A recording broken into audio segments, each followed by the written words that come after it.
Oh, hi there. Thanks so much for showing up for your math learning. It's Tutor Grant, and we're going to take a look at some of the challenging questions from our Math Mastery League this past weekend.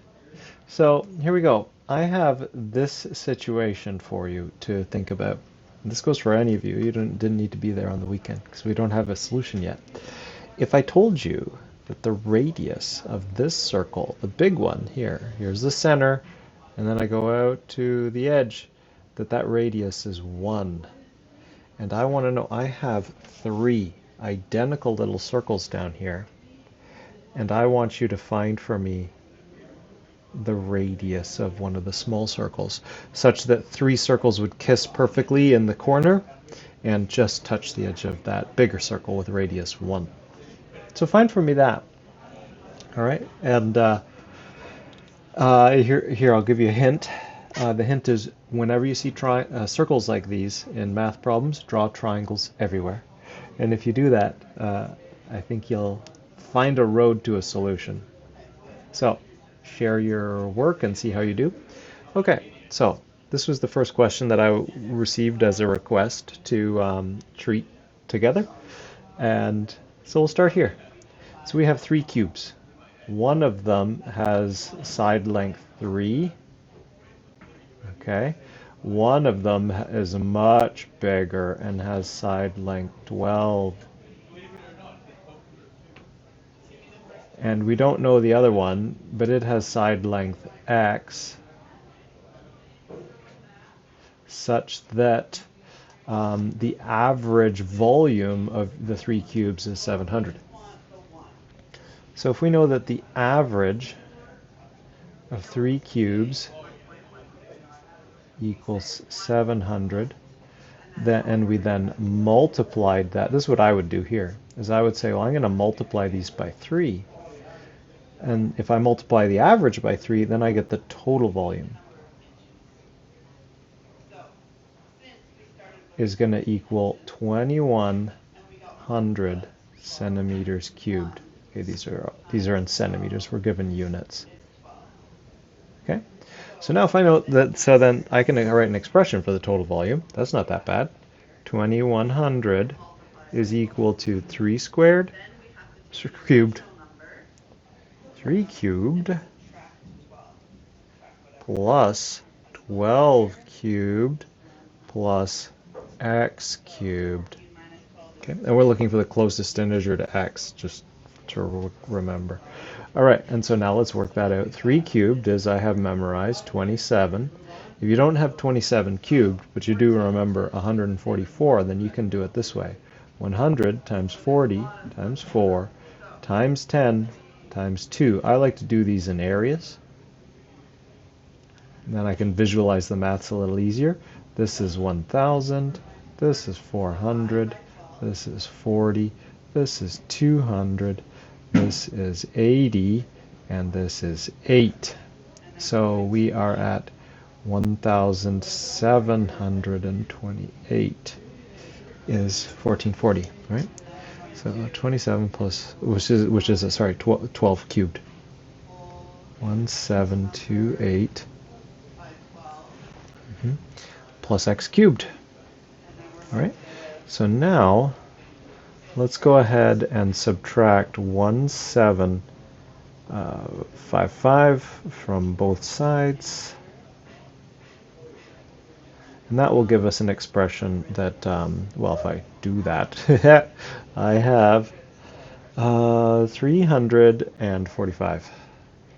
345 is equal to x cubed. And now it really pays to know some of your cubes. So if I'm like, well, I just want the closest integer, so I know it can't be 3, so let's try, well, you might make a little table if you don't have it, and you'd find 4 cubed is 64.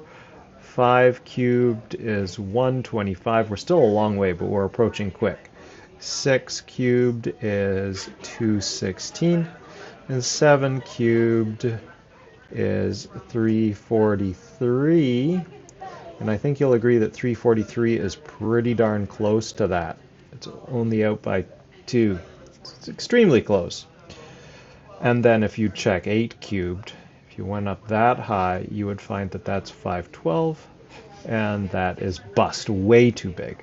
So 343 is indeed the closest. So the answer is 7. This is how I would approach this question. I don't know if you did it a different way. Let us know. We're interested to hear how you do your calculations. All right, now this one is a counting problem. We want to know all the different heights that Azmi can create with her 4 blocks. All right, and each one is 2 by 3 by 6. And she's a very good stacker, so she can stack these blocks in any way she likes. 3, 2, 6. Okay, so she can go, and so let's list all the heights. And I would do this smallest to largest to keep my thinking organized. So I can go 2 plus 2 plus 2, just stacking them up. The shortest height gives us 6 tall, because oh, she got 4 blocks. Oh, 4 blocks. Thought it was 3. 2 plus 2 plus 2 plus 2. She can definitely make 8. Sorry, yeah, 8. Okay. She turns one of them over to 3 to make 9. She can turn 2 of them over to 3 to make 10. She can do 3 of them over to make 11. And she can put 4 of them over.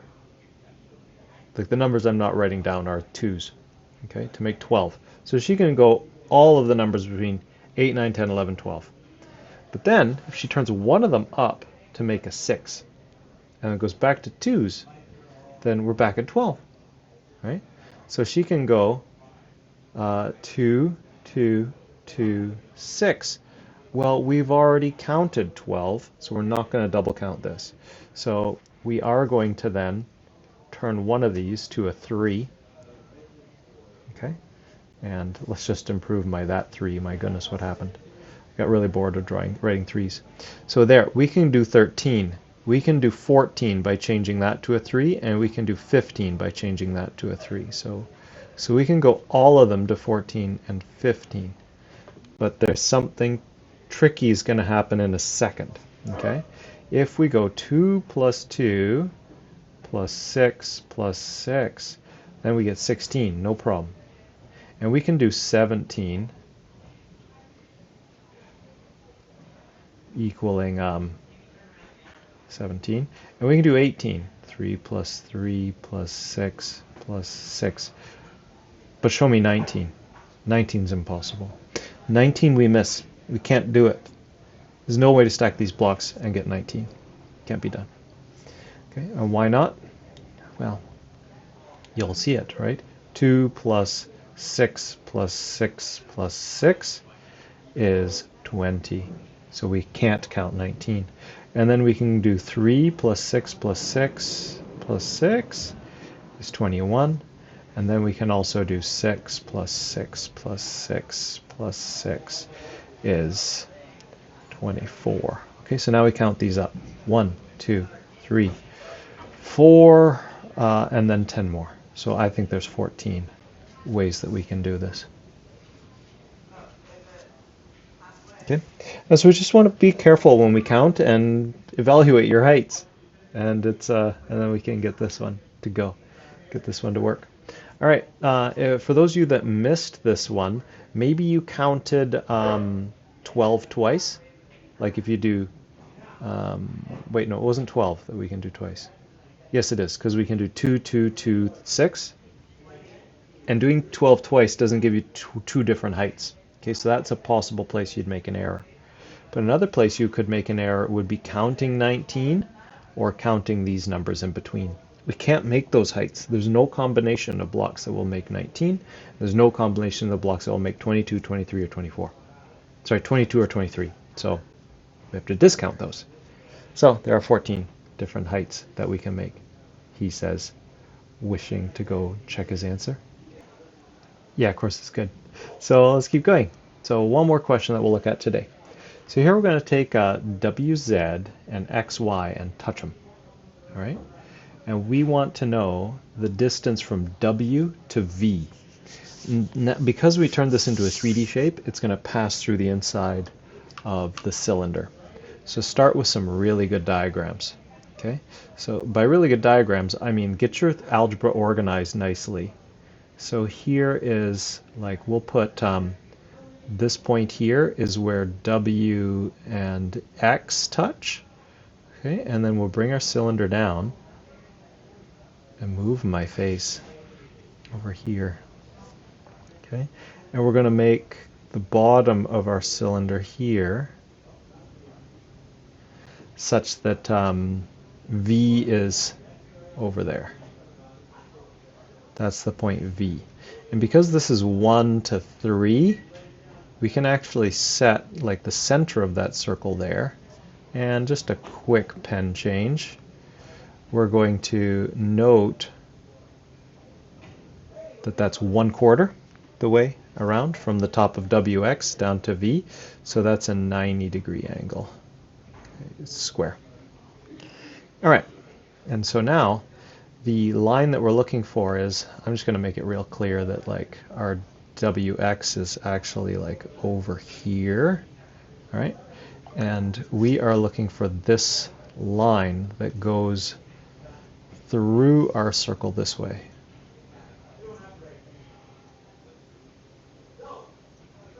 So that actually passes through the center of the cylinder.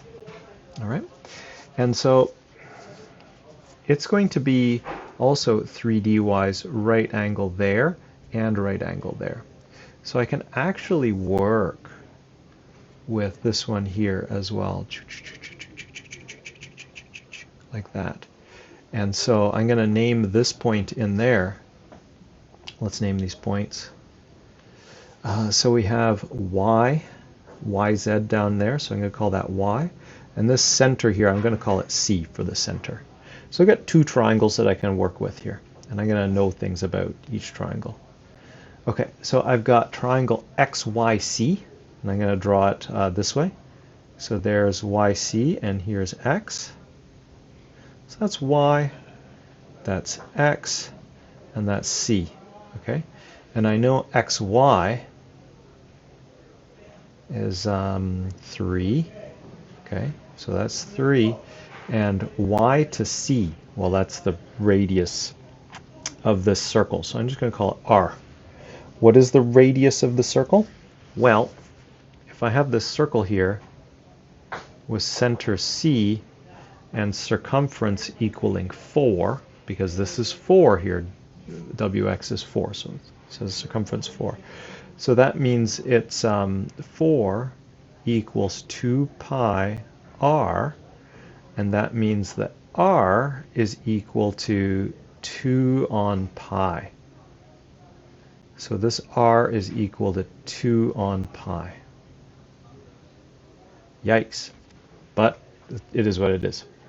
Okay. So now we can find the length of XC with that. So let's go. So we have A squared plus B squared equals C squared. All right, and so that gives us 3 squared plus 2 on pi squared equals XC. We'll call that C, so C squared. Okay, and then that's just 9 plus 4 on pi squared. And we take the square root of that, and that's C.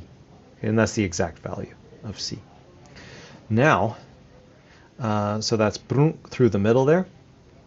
And then we're going to now draw yet another triangle, which is also right angled at V, because it's still just going up the side of that. Wait. No. It's not right angled at V, it's right angled at C. So there's a problem in my diagram and my earlier thinking. But we'll get it fixed, don't worry. It's also right angled here for that triangle there. Okay, because that's at the center of the cylinder. So let's redraw that triangle. So this is the triangle XCV. Okay, here is XCV, and we are looking for, this is our desired length, so I'm going to call it G because I'm running out of letters. So I'm going to call the thing I'm looking for G. I know xc is the square root of 9 plus 4 on pi squared. The pi is squared, not the 4. 4's already been squared. And that c is there, this one over here is 2 on pi as well. It's the same line because it's the radius of that bottom circle. Now we're going to go ahead and calculate g. So g squared is equal to the square root of 9 plus 4 pi squared plus 2 on pi squared. I should really be showing my brackets up there as well. So g squared is equal to, squaring a square root is just remove that, so 9 plus 4 on pi squared plus 4 on pi squared. Very interesting. All right, so that gives us g squared is equal to, well, we could, wait, what was the form that they were looking for it in? A plus b pi squared on c pi squared. Okay, so we're going to have to create a common denominator here. So in order to do that, we multiply this one by pi squared on pi squared. Okay, and that will give us the following line. 9 pi squared on pi squared, but they're all on pi squared now, plus 4, which equals 8 plus 9 pi squared on pi squared. Okay, and that's g squared. So if we take the square root of both of those things, then we find that g is equal to the square root of 8 plus 9 pi squared all over pi squared. And that's that. All right, now we got to add up coefficients because we were told that we could have coefficients a, b, and c. And here they are. Okay, they are in the following order: 8, 9, and 1. Don't forget that 1. Okay, there is a coefficient there, and it is 1. Cool stuff, eh? Cool stuff. So 8 plus 9 plus 1 happens to be 18. And they didn't even have the answer 17 because they didn't want to fool anybody that badly by not counting the 1. I'm a mean guy, so I would have put the 17 in there to see how many students I could catch who did all that work and then weren't quite right. Shoot. Okay, cool. Now, so those are the first 3 of the questions that you asked for help with. And I gave you all the help. I walked you through the solutions and showed you how to do them. So I hope that fuels your math learning. You can, of course, just change some numbers in a problem like that to give it a second try. Or you could say, change the dimensions of these blocks and try a new problem. Maybe give her 5 blocks and see what different possibilities she has. I think there's a lot more in that case. In this one here, this one is, you can make problems up like this yourself and delight your students, your fellow students with them as well. So thank you for showing up for your math learning. Any questions, hit us up in the comments. Otherwise, keep it up, everyone. Bye for now.